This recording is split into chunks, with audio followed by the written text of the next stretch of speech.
Okay, welcome back. I hope you guys had a good spring break and that you are ready to go. We're in the final stages here of this first term, and then before you know it, second term will be here, and summer will be just around the corner. So let's bear down. Let's get ready to go. Let's do our work. Let's focus in class, and let's get this thing done. Okay.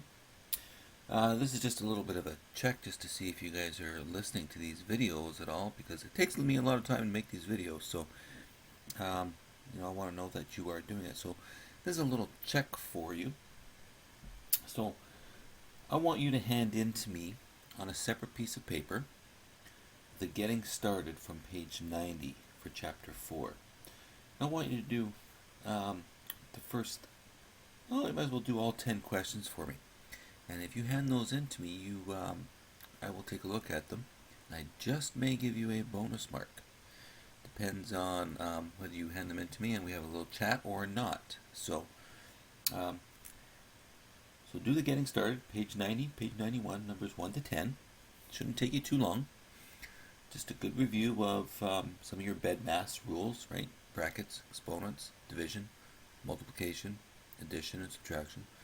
Also starts to introduce you to a little bit of what we're going to be doing this chapter with area, and reviews some of the formulas that you're going to have to use this chapter. So do the getting started, page 90 and 91, numbers 1 to 10. Answer them onto a separate piece of paper and hand those in to me, and then have a little chat with me, and we can maybe give you some bonus marks. So what we're going to do is you can see here, we're going to skip 4.1. We're going to go right to 4.2. And basically we're going to be using a grid to measure the area of your hand. Okay, so what they'll do is quite often is when they want to measure area, they will use a grid. And sometimes what they'll do is they'll even use a grid when they want to determine the population of like a birds, right? Like seagulls or a certain type of bird, sandpiper, let's say. So they'll use a grid and they'll try to figure out how many birds there are. So we're just going to measure out your hand, and we're going to figure out what your area is using the grid of your hand.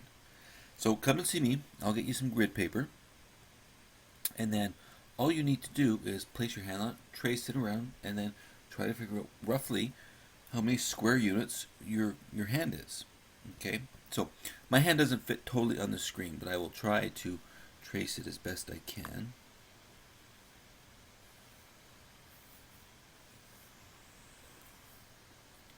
Afraid of that. Afraid of that. There we go.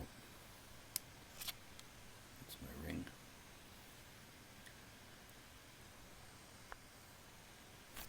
Okay, so there is my hand, sort of. Doesn't quite fit on. And so each time you see a square, like that, that is like one square unit. And so then I would look up at my fingers here, and I would kind of try to estimate. So this one and this one put together, that would roughly equal another square unit. And then these four here, probably pretty close to also representing one square unit.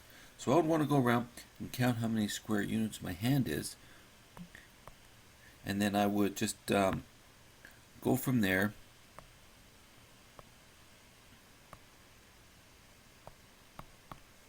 And then compare it to other people in the class.